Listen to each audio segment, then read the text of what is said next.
श्री नमस्कार विद्यार्थी मित्रों, Shri Dnyanjyot education charitable trust संचालित श्री दक्षिणामूर्ति विद्या मंदिर यूट्यूब चेनल में हूँ आपનું हार्दिक स्वागत करूँ છું। विद्यार्थी मित्रों, आज આપણે ગણિતમાં તમે પહેલી બીજી એબીસીડી ઉચ્ચાર સાથે અંગ્રેજી કકો શીખી ગયા છો, બરાબર। હવે તેના આધારે આજે આપણે ગુજરાતી સાદા શબ્દો કેવી રીતે ઇંગ્લિશમાં લખાય તે શીખવાનું છે। યુનિટ 33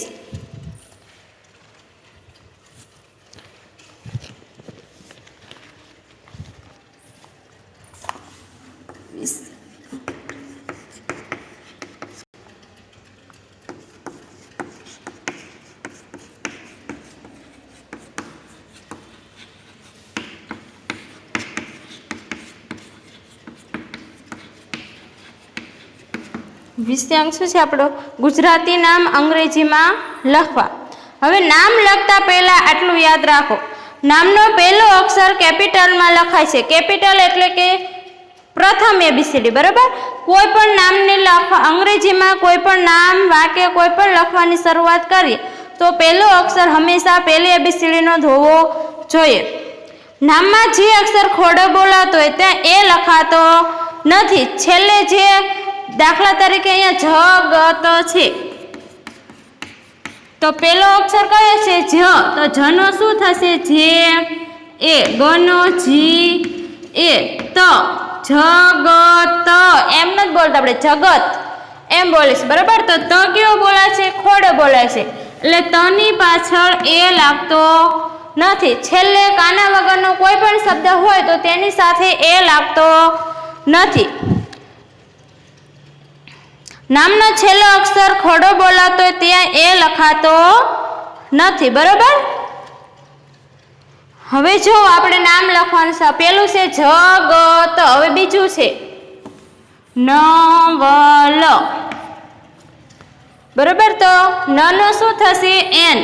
તો એન કઈ એબીસીડી નો આવશે? પહેલી એબીસીડી નો, એન એ। વનો વી એ, લ છે તો એલ, પાછળ એ લગાવવાનો નથી।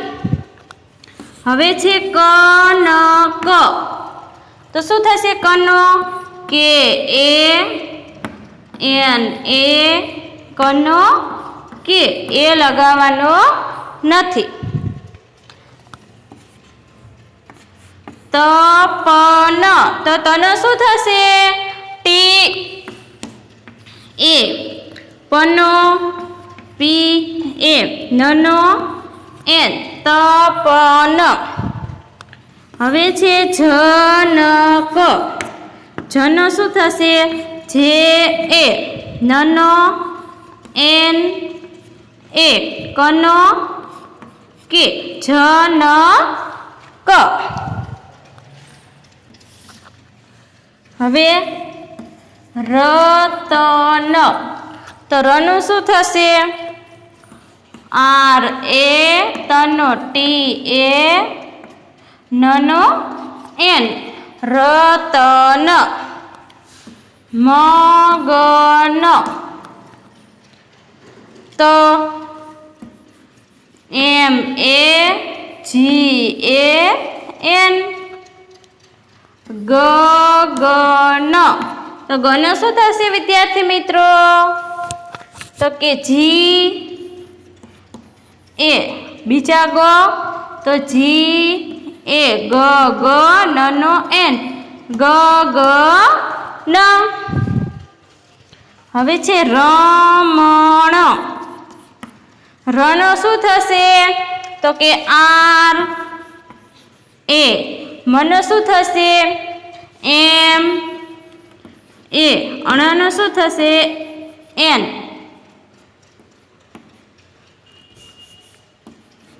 રમણ। હવે છે પવન, પનો પી એ, વનો વી એ, નનો એન, પવન। જોઈ વિદ્યાર્થી મિત્રો, જગત, તો જે એ જી એ ટી, જગત। નવલ, એન એ વી એ એલ, નવલ। કનક તો KANAK કનક. તપન TAPAN તપન.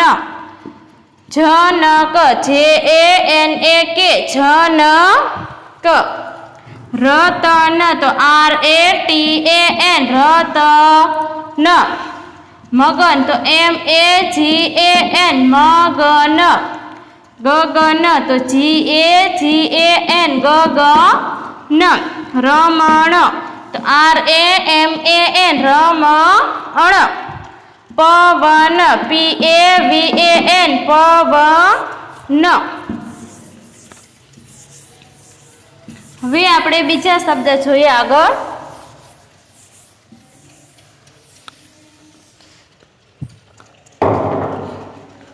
ભગત તો ભનો શું થશે? BH A ગનો G A તનો T ભગત. ભરત તો ભનો શું થશે? BH A રનો R A તનો T ભરત. હવે છે નયન.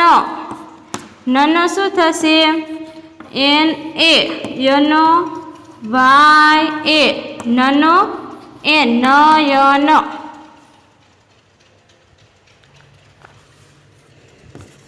હસન. હનો શું થશે? HA સનો SA નનો N Hasan. Kamal તો કનો શું થશે? KA મનો MA લનો L. જોયું? ભગત તો ભનો શું થશે? BH A gun GAT Bhagat. Bharat BH A RAT Bharat. NAYAN નયન. હસન તો HASAN હસન. કમલ તો KAMAL કમલ. બરોબર.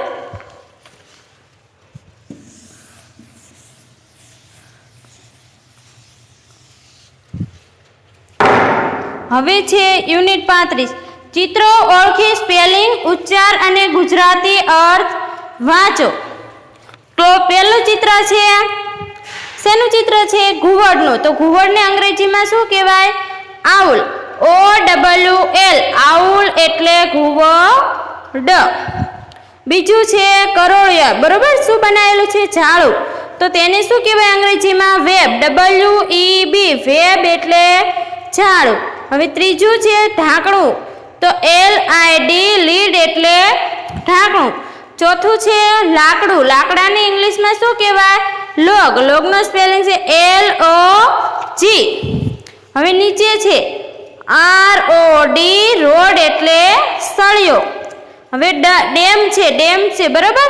બંધ કેવી છે આપણે એને ઇંગ્લિશમાં ડેમ કહેવાય. DAM ડેમ એટલે બંધ. હવે તવી છે PAN પેન એટલે તવી. હવે મકાઈ. મકાઈનું ચિત્ર છે એને શું કહેવાય? કોર્ન. CORN કોર્ન એટલે મકાઈ. તો ચાલો હું અહીંયા સ્પેલિંગ લખાવું છું. તો OWL આઉલ એટલે ઘુવડ. WEB વેબ એટલે ઝાડું. LID લીડ એટલે ઢાંકણું. LOG લોગ એટલે લાકડું.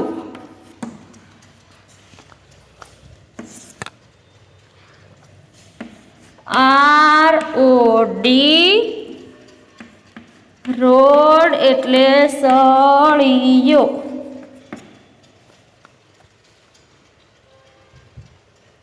ડેમ DAM ડેમ એટલે બંધ.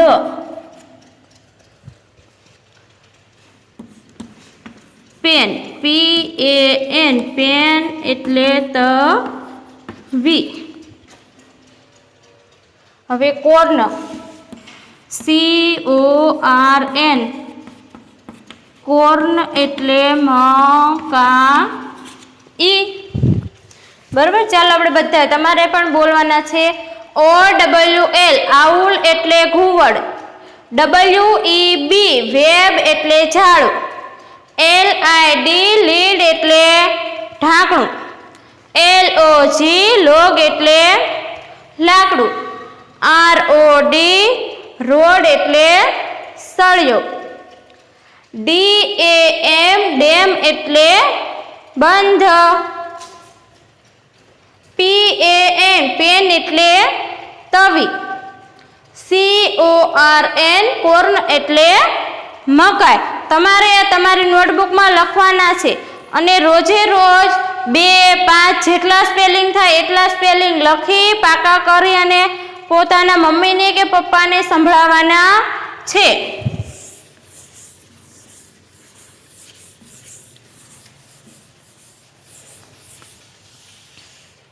હવે બીજા જોઈએ સ્પેલિંગ આગળ. ચિત્રો ઓળખી સ્પેલિંગ ઉચ્ચાર અને ગુજરાતી અર્થ વાંચો. પહેલું છે શેનું ચિત્ર છે? મધમાખી.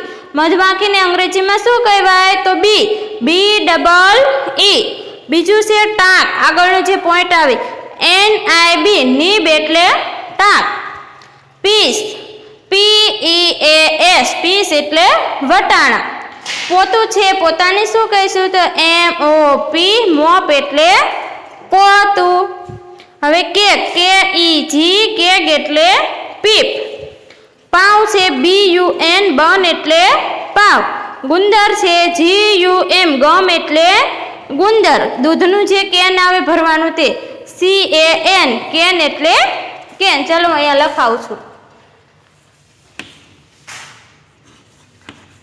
બી એટલે મધમાખી. નીબ એટલે ટાંક. PEAS પીસ એટલે વટાણા. MOP મોપ એટલે પોતું.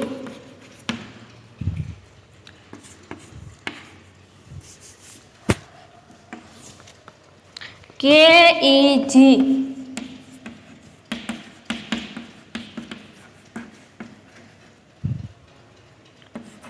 બન એટલે પાઉં. ગમ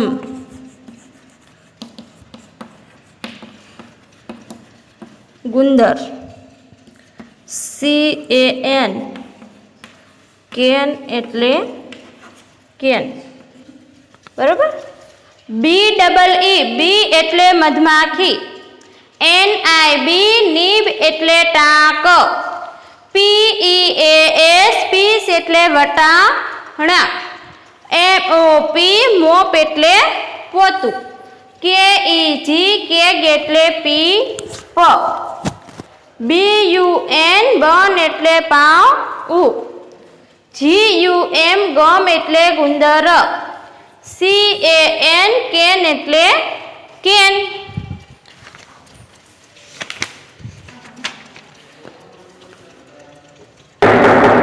ચલો હવે હું હોમવર્કમાં આપું છું.